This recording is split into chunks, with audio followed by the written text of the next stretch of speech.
여러분, 오늘 제가 드리는 질문 하나에 솔직하게 답해 주시기 바랍니다. 매일 아침 드시는 그 삶은 달걀과 그 옆에 놓여 있는 따뜻한 우유 한 잔, 이 두 가지 중에서 어느 것이 여러분의 콩팥을 더 빨리 망가뜨리고 있을까요? 많은 분들은 둘 다 몸에 좋다고 말씀하시고 또 어떤 분들은 둘 다 위험하다고 손사래를 치십니다. 그런데 정답은 둘 중 하나가 아니라 이 두 가지가 같은 식탁 위에 나란히 올라가는 그 순간에 숨어 있습니다. 연세대 세브란스 병원 신장내과 연구팀이 65살 이상 어르신 1293명을 꼬박 7년 동안 추적해서 발표한 아주 중요한 자료가 있습니다.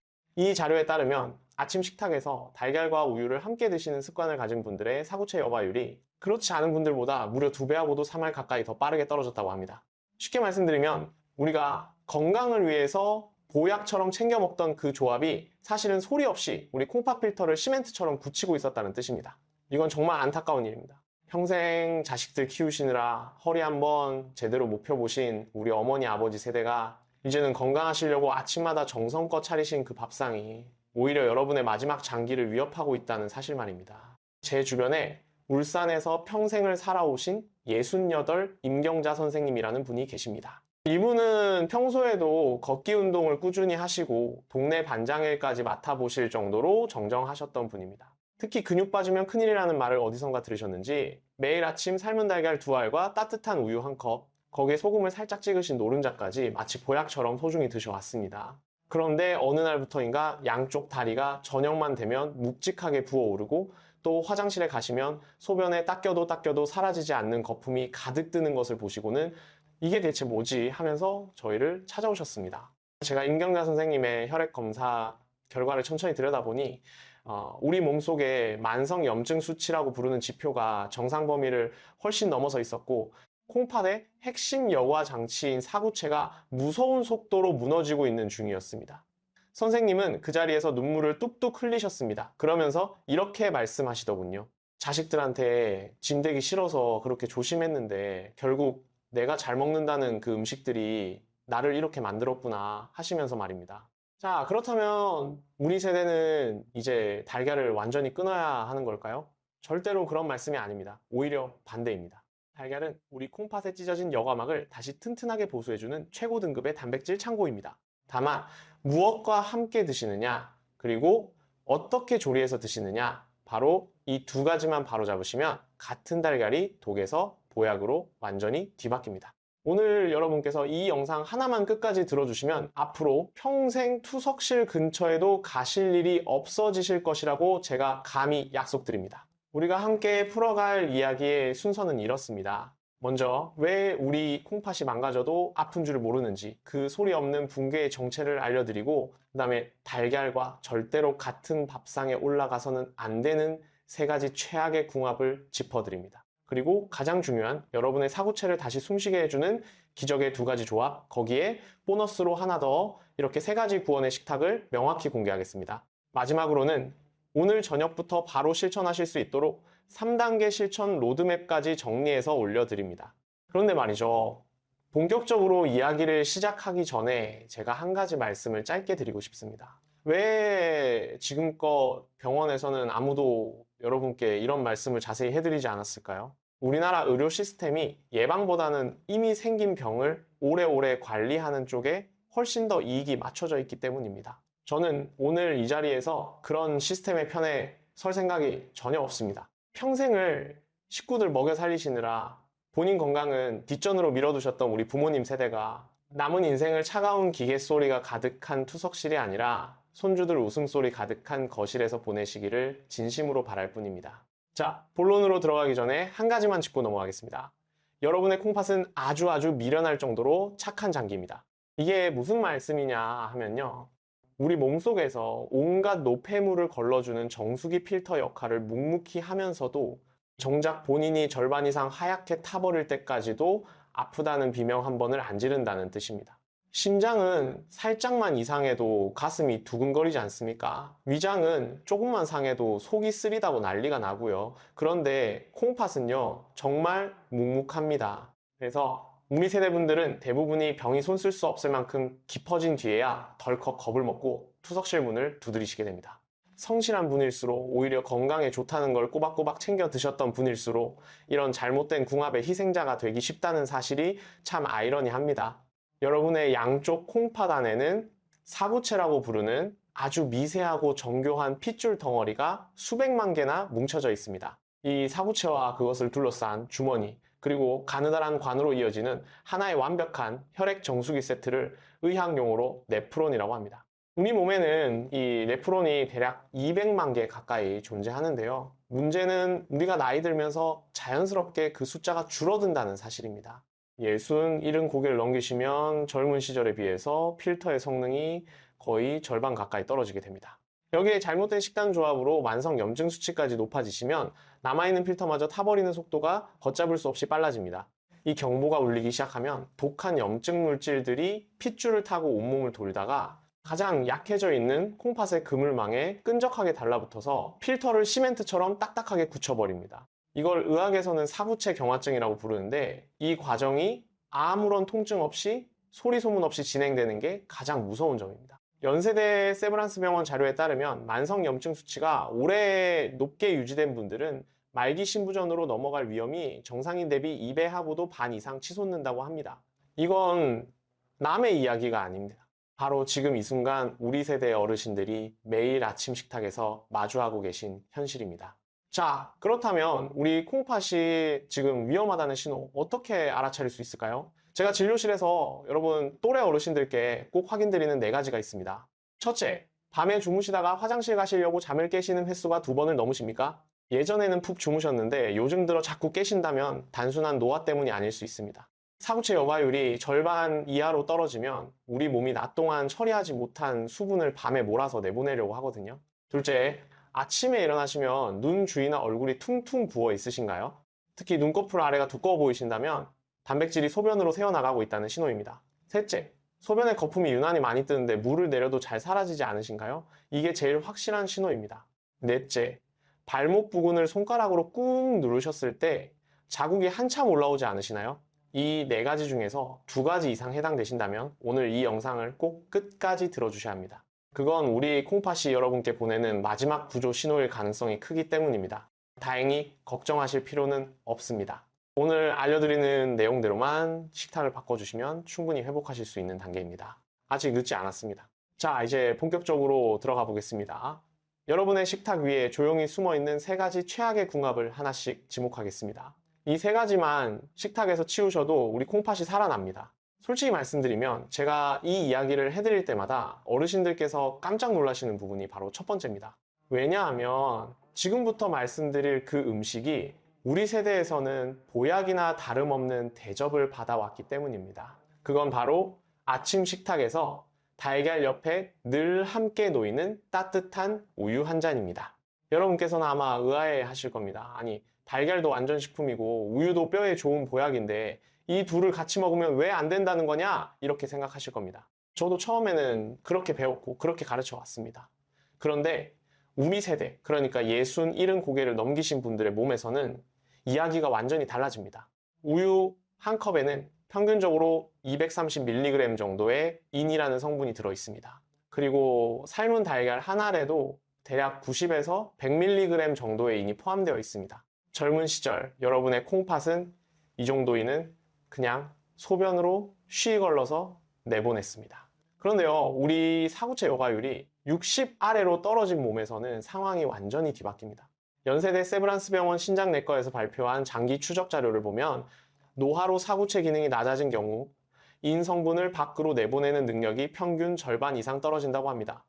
이 말은 무엇을 뜻할까요? 달걀과 우유를 한 끼 식사에 동시에 드시는 그 순간 여러분의 피 속으로 감당할 수 없을 만큼 많은 양의 인성분이 한꺼번에 쏟아져 들어온다는 뜻입니다. 혈중인 농도가 일정 수준을 넘어서는 고인산 혈증 상태가 되면 우리 몸은 말 그대로 비상사태를 선포합니다. 자, 이걸 쉽게 설명드리겠습니다. 혈액이라는 바다가 있다고 상상해 보십시오. 이 바다의 농도가 맞지 않으면 우리 몸은 어떻게든 균형을 맞추려고 애를 씁니다. 그래서 어떻게 하느냐? 뼛속에 소중하게 저장되어 있던 칼슘을 억지로 혈액으로 끌어내서 그 인 성분과 결합시켜 버립니다. 그 결과 2가지 비극이 동시에 벌어집니다. 첫 번째 비극은 뼛속 칼슘이 줄줄 빠져나가면서 골다공증이 빠르게 진행된다는 것입니다.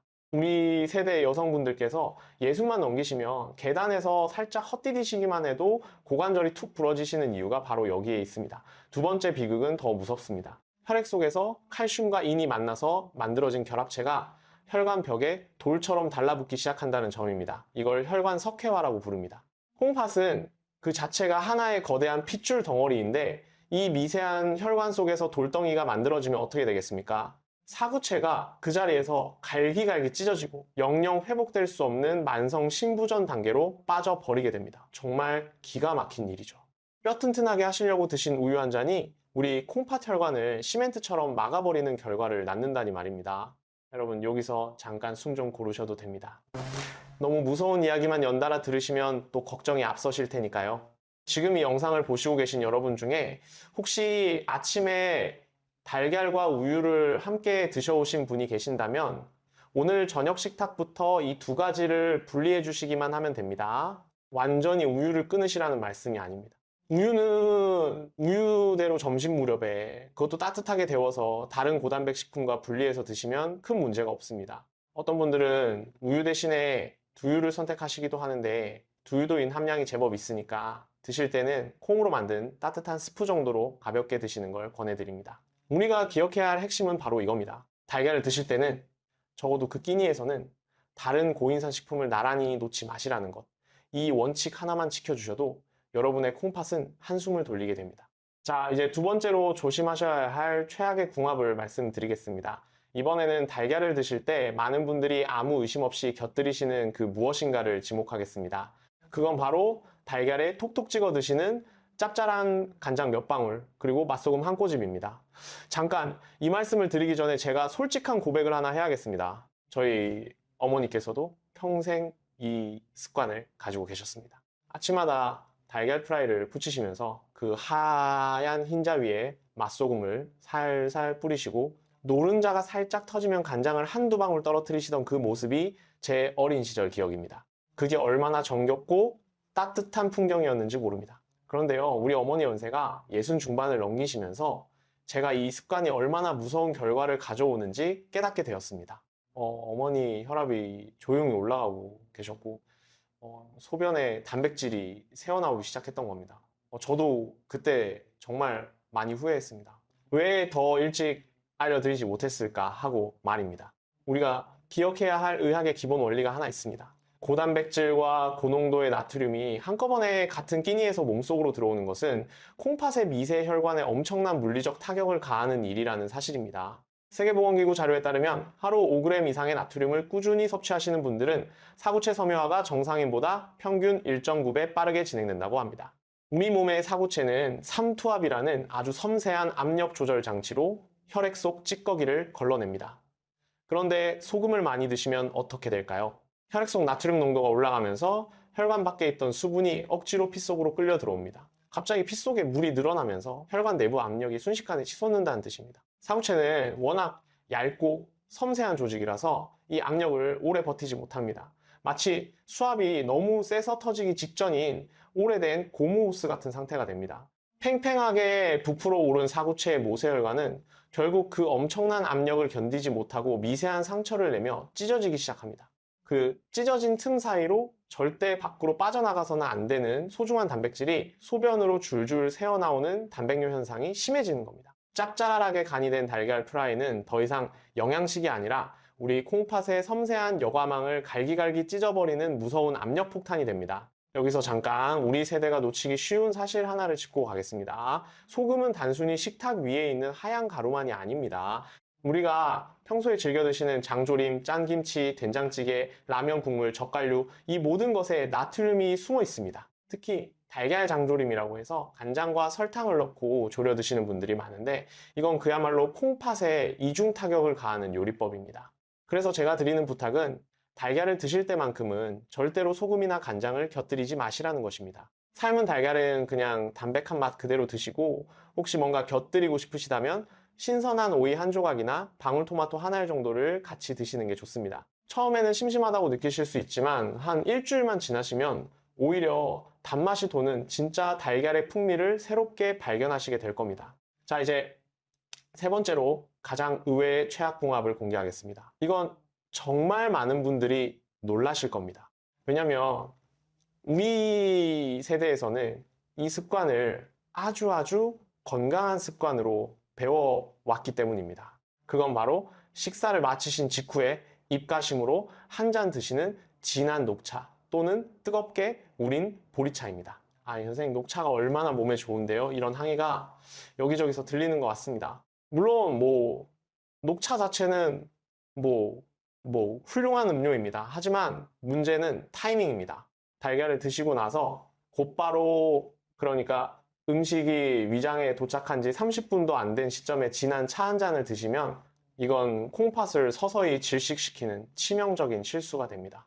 왜 그런지 제가 쉽게 풀어서 설명드리겠습니다. 차의 떫은 맛을 내는 탄닌이라는 성분이 있습니다. 이 탄닌은 우리 위장에 도착하자마자 달걀의 풍부한 단백질과 아주 강력하게 결합합니다. 그리고 그 결합의 결과로 탄닌 단백질이라고 부르는 거대하고 단단한 시멘트 같은 덩어리를 위장 속에서 만들어내버립니다. 이 덩어리가 어떤 결과를 불러올까요? 첫째로 이 끈적하고 단단한 덩어리는 장의 자연스러운 연동 운동을 완전히 마비시켜 지독한 변비를 유발합니다. 둘째로 더 무서운 결과가 기다리고 있습니다. 콩팥과 대장은 우리 몸의 하수도 시스템을 이루는 양대 산맥입니다. 끔찍한 변비로 인해 대장으로 시원하게 빠져나가야 할 부패한 찌꺼기들이 장 속에 꽉 막히기 시작하면 독소들이 다시 장 점막을 뚫고 혈액 속으로 거꾸로 흘러 들어오는 현상이 발생합니다. 이걸 쉽게 말해서 자가 중독 현상이라고 합니다. 대장이 제때 처리하지 못해서 역류한 엄청난 양의 쓰레기 독소들이 결국 피를 타고 콩팥으로 맹렬하게 밀려듭니다. 그렇지 않아도 기능이 떨어져서 힘들어하는 사구체는 2중, 3중의 독소를 처리하느라 심각한 과부하에 걸립니다.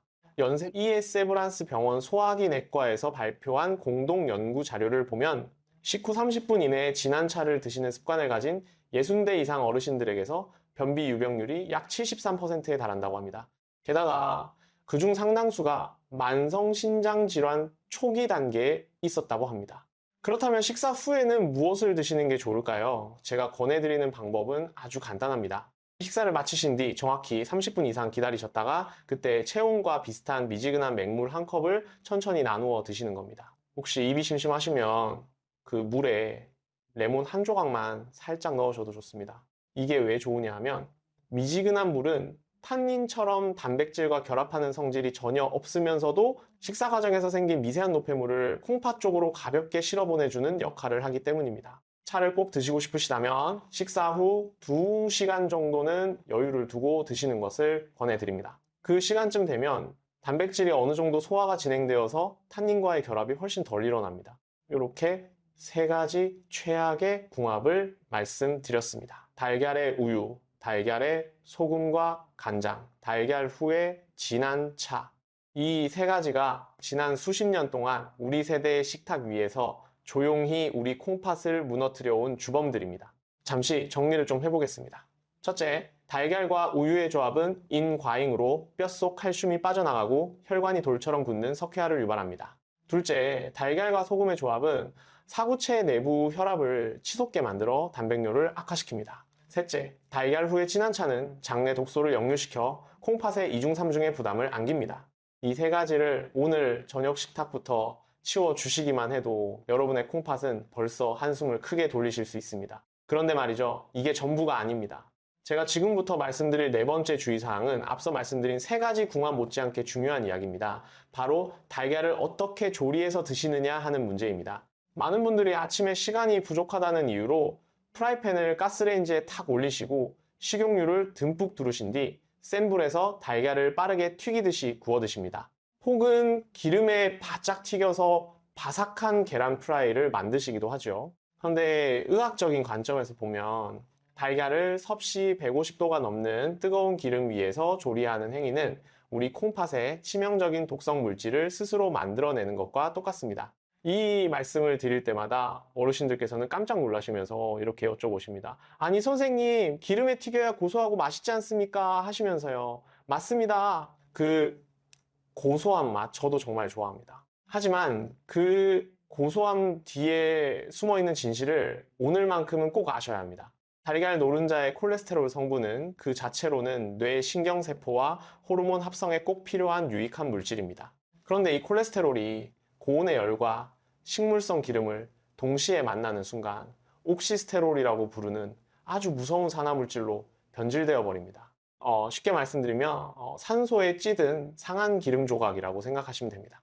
이 옥시스테롤은 혈관의 가장 안쪽 벽, 그러니까 내피세포를 직접 긁어내고 파괴해서 강력한 염증 반응을 일으키는 대표적인 활성 독소입니다. 아침마다 기름에 바짝 튀겨진 달걀 프라이를 드시게 되면 이 성분이 혈액을 타고 그대로 콩팥으로 흘러 들어가 사구체 모세 혈관벽을 거친 사포처럼 갈아버리게 됩니다. 연세대 세브란스 병원 영양학과에서 진행한 실험 결과를 보면 달걀을 섭씨 100도의 물에서 삶았을 때와 비교해서 기름에 튀긴 경우 옥시스테롤 생성량이 무려 10배 하고도 2할 가까이 많았다고 합니다. 같은 달걀 하나이라도 조리법에 따라서 보약이 되느냐 독약이 되느냐가 결정된다는 뜻입니다. 아침에 아무 생각 없이 프라이팬을 켜시고 기름을 두르시는 그 몇 초의 선택이 실은 여러분 콩팥의 남은 수명을 좌우하는 중대한 결단이었던 겁니다. 정리하자면 달걀 그 자체는 아무 잘못이 없습니다. 오히려 달걀은 우리 콩팥에 찢어진 여과막을 다시 튼튼하게 메워주는 최고 등급의 단백질 창고입니다. 문제는 달걀을 무엇과 함께 드시느냐, 그리고 어떻게 조리하시느냐, 이 두 가지 선택입니다. 이 두 가지만 바로잡아 주시면 같은 달걀이 콩팥을 망치는 독에서 콩팥을 살리는 보약으로 완전히 뒤바뀝니다. 자, 이제 지금까지 나눈 무겁고 두려운 이야기들은 잠시 내려놓으셔도 좋습니다. 지금부터는 여러분의 상처 입은 콩팥을 다시 숨쉬게 만들고 무너진 사구체를 든든하게 방어해줄 기적같은 식재료 두 가지에 보너스로 하나 더. 자, 이렇게 세 가지 구원의 조합을 말씀드릴 시간입니다. 콩팥은 한 번 망가지면 다시 회복되기가 어렵지만 남아있는 세포들이 더는 무너지지 않도록 지켜드리는 일은 충분히 가능합니다. 그리고 그 지켜드리는 방법이 특별한 보약이 아니라 바로 우리 집 냉장고 속에 이미 있는 평범한 식재료들이라는 사실이 저는 정말 다행이라고 생각합니다. 돈 한 푼 안 드시고 병원 갈 필요도 없이 오늘 저녁 식탁부터 바로 실천하실 수 있는 방법입니다. 첫 번째 기적의 조합부터 공개해 드리겠습니다. 달걀과 함께 식탁에 올려주셨을 때 콩팥의 여과망을 염증으로부터 강력하게 보호해주는 그 주인공은 바로 선명한 붉은색을 띠는 붉은 파프리카입니다. 여러분, 혹시 채소나 과일을 드실 때 칼륨이라는 미네랄 때문에 조심스러우셨던 경험이 있으시지요? 건강한 콩팥은 쓰고 남은 칼륨을 소변으로 쉽게 걸러내지만 사구체 여과율이 이미 떨어진 우리 세대 콩팥은 칼륨을 밖으로 원활하게 내보내지 못합니다. 그래서 혈액 속에 칼륨이 비정상적으로 쌓이면 심장박동이 불규칙해져서 무서운 부정맥의 원인이 되기도 합니다. 이런 이유로 많은 분들이 채소를 멀리 하시곤 하는데 붉은색 파프리카만큼은 예외입니다. 정말이지 하늘이 우리 세대를 위해서 따로 준비해 주신 보석 같은 채소입니다. 붉은 파프리카 100g에 들어있는 칼륨 함량은 150mg 정도 됩니다. 일반적인 건강 채소들이 300mg을 훌쩍 넘기는 것과 비교하면 절반에도 미치지 못하는 안전한 수치입니다. 그런데 칼륨이 적다고 해서 영양소까지 부족한 것이 절대 아닙니다. 콩팥을 지켜주는 항산화 물질은 그 어떤 채소보다도 가득 들어 있습니다. 붉은색 파프리카의 그 선명한 빛깔은 라이코펜이라는 강력한 항산화 성분에서 나오는 것입니다. 이 라이코펜 성분은 우리 몸속 핏줄을 타고 돌면서 사구체의 모세혈관을 공격하는 활성산소와 염증 물질들을 마치 진공청소기처럼 강력하게 빨아들여 제거해 줍니다. 연세대 세브란스 병원 신장내과에서 60대 이상 어르신 807명을 대상으로 6달 동안 진행한 추적 조사가 있습니다.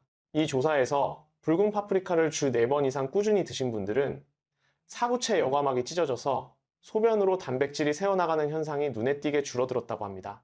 구체적으로는 단백뇨 수치가 평균 37% 정도 감소했다는 결과가 확인되었습니다. 자, 그렇다면 이 기적의 조합이 왜 달걀과 특히 잘 맞는지 그 이유를 간단히 말씀드리겠습니다. 달걀 흰자에는 우리 몸이 찢어진 여과막을 다시 튼튼하게 보수하는데 반드시 필요한 최고 등급의 단백질, 그러니까 알부민이라는 성분이 듬뿍 들어 있습니다.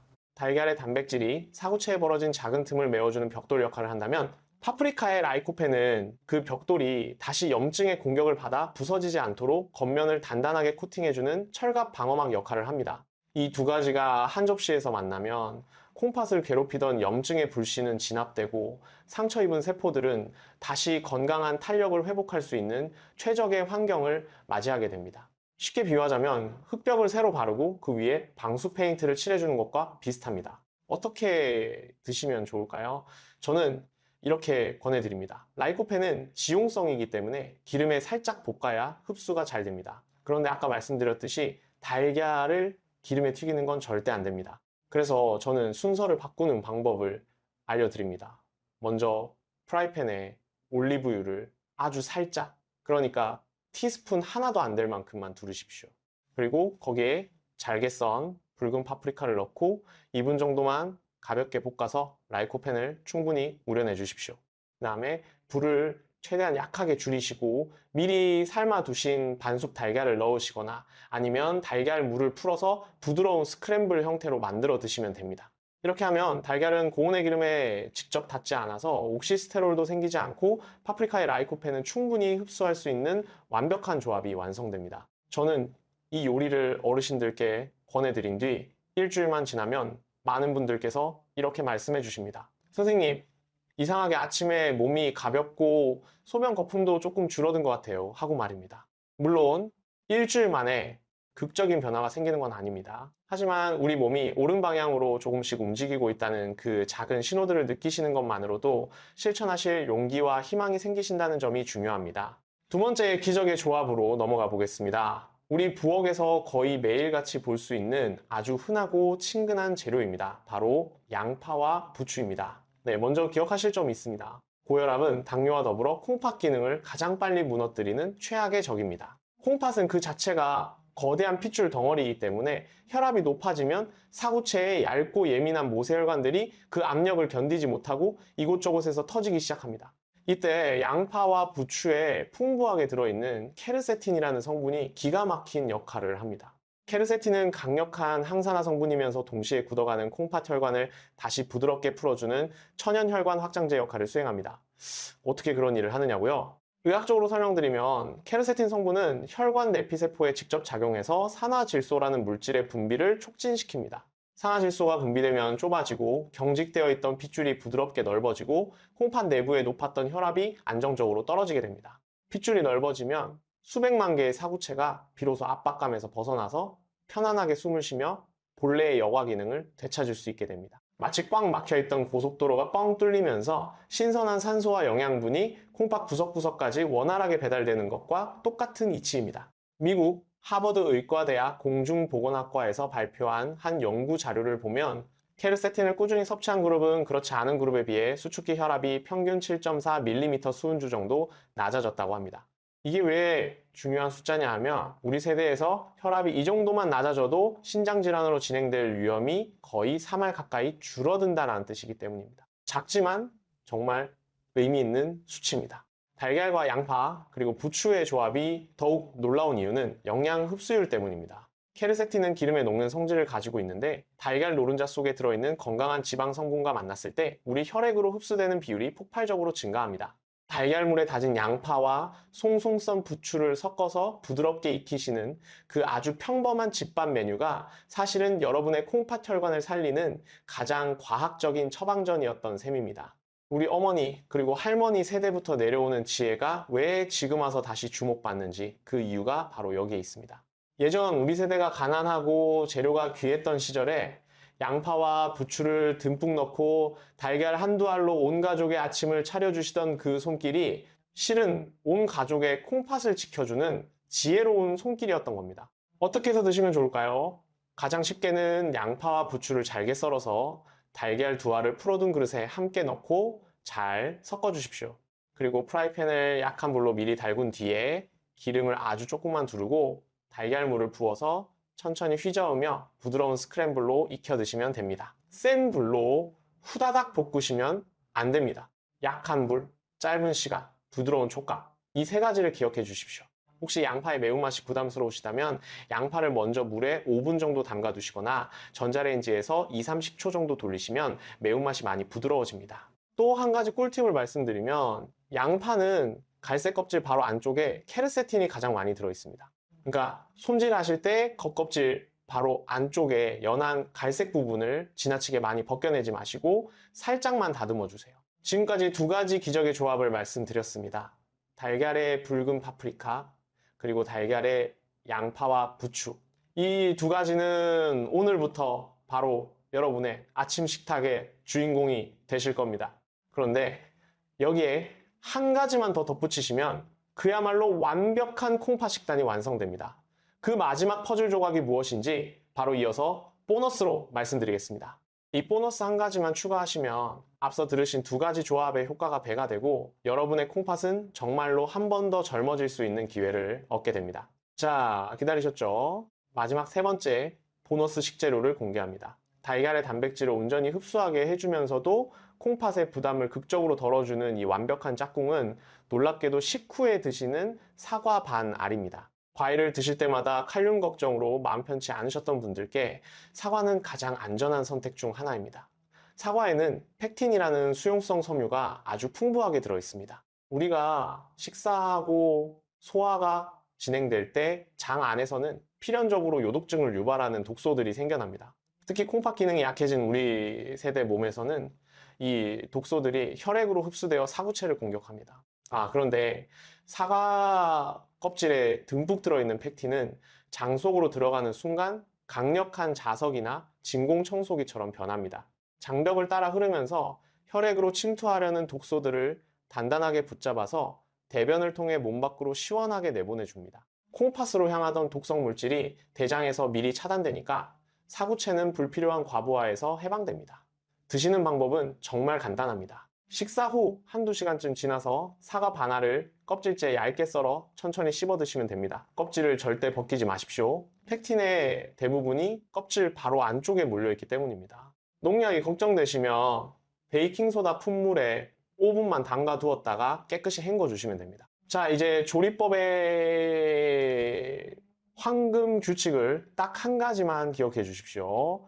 우리가 달걀을 먹고도 콩팥에 옥시스테롤이라는 독을 만들지 않으려면 반드시 8분의 법칙을 지키셔야 합니다. 8분의 법칙이란 무엇이냐? 물이 팔팔 끓기 시작할 때 달걀을 넣으시고 정확히 8분 동안만 삶아서 흰자는 단단하게 익고 노른자는 젤리처럼 촉촉하게 살아있는 반숙 상태로 조리하는 것을 말합니다.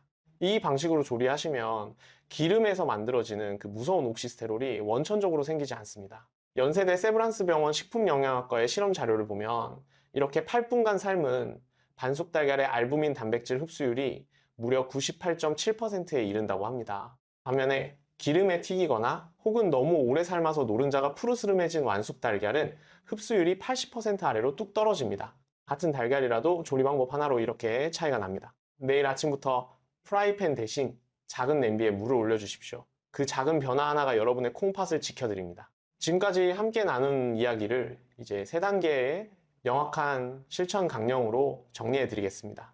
아무리 좋은 정보를 많이 알아도 실제 삶에서 실천하지 않으면 아무런 기적도 일어나지 않습니다. 여러분의 남은 삶을 차가운 병원 침대가 아닌 사랑하는 가족의 따뜻한 품 안에서 누리시기 위해서 지금부터 말씀드리는 3단계를 꼭 가슴에 새겨주시기 바랍니다. 첫 번째 단계는 치명적인 독소의 연결고리를 끊어내는 제거의 단계입니다. 내일 아침 식탁부터 달걀 옆에 나란히 놓였던 우유, 달걀에 찍어 드시던 소금과 간장, 그리고 식후에 드시던 진한 차 한 잔, 이 3가지를 과감하게 치워주십시오. 이것은 단순히 입맛의 즐거움을 포기하는 것이 아니라 우리 사부체가 시멘트처럼 굳어가는 악순환을 끊어내는 생존의 선택입니다. 두 번째 단계는 콩팥을 살리는 기적의 식재료로 식탁을 채우는 교체의 단계입니다. 고온의 기름에 튀긴 달걀 프라이 대신 8분의 법칙을 지킨 촉촉한 반숙 달걀로 바꿔주십시오. 그 곁에는 붉은 파프리카 볶음과 양파와 부추 스크램블이 든든한 호위 무사처럼 지키게 하시고 식후에는 장내 독소의 청소 부위인 사과 반 알을 껍질째 천천히 드십시오. 이것이 바로 사구체의 여과율을 지켜드리는 최강의 천연 식단입니다. 세 번째 단계는 콩팥의 정화 기능을 뒷받침하는 보완과 유지의 단계입니다. 식사를 마치신 뒤 30분 정도 지나서 체온과 비슷한 미지근한 물 한 컵을 천천히 나누어 드십시오. 이 한 컵의 미지근한 물이 식사 중에 생긴 미세한 노폐물을 가볍게 씻어내어 콩팥의 필터가 과부하에 걸리지 않도록 돕습니다. 세상에서 가장 저렴하고도 강력한 보약이 바로 이 미지근한 물 한 컵입니다. 이 세 가지 작은 변화가 모여서 여러분의 콩팥을 다시 젊게 만들고 평생 투석실 문턱을 밟지 않게 해줄 든든한 방패를 만들어줍니다. 우리가 평생 자식들을 키우느라 미뤄두었던 내 몸에 대한 사랑을 이제는 매일 아침 식탁 위에서 조용히 실천할 때입니다. 우리 모두 함께 손주들의 결혼식장까지, 아니 그 이상까지 건강하게 웃으며 걸어가실 수 있습니다. 절대로 늦지 않았습니다. 지금 이 순간 오늘 저녁 식사부터 바로 시작하실 수 있습니다. 여러분, 오늘 제가 긴 시간 동안 드린 이야기가 단순히 먹거리에 대한 정보가 아니라는 것을 끝까지 들어주신 여러분은 이제 분명히 느끼셨으리라 믿습니다. 이것은 평생을 자녀와 가족의 안녕을 위해 헌신해 오신 우리 어른 세대가 남은 삶을 존엄하고 건강하게 누리실 수 있도록 도와드리는 생명의 지식입니다. 자식들에게 아픈 모습을 보여드리지 않고 투석이라는 무거운 짐과 경제적 고통을 안겨드리지 않는 것. 그것이야말로 우리 세대가 사랑하는 가족에게 남길 수 있는 가장 위대하고 아름다운 유산입니다. 오늘 이 영상이 여러분의 소중한 콩팥을 지켜내고 잃어버렸던 건강의 활력을 되찾는 기적의 출발점이 되시기를 진심으로 기원합니다. 이 소중한 지식을 혼자만 간직하지 마시고 주변에 같은 고민을 하고 계신 이웃과 친척분들께도 꼭 전해주시기 바랍니다. 여러분의 따뜻한 손길 하나가 또 다른 누군가의 콩팥을 살리는 기적이 될 수 있습니다. 오늘 이야기가 마음에 와닿으셨다면 구독과 좋아요로 조용히 응원해주시면 큰 힘이 됩니다. 다음 시간에는 우리 콩팥이 보내는 또 다른 비명, 그러니까 소변의 색깔과 냄새로 알아보는 7가지 신호에 대해서 더 깊이 있게 다뤄보겠습니다. 긴 시간 함께 해주셔서 정말 감사드립니다. 건강 지키시고 행복하세요.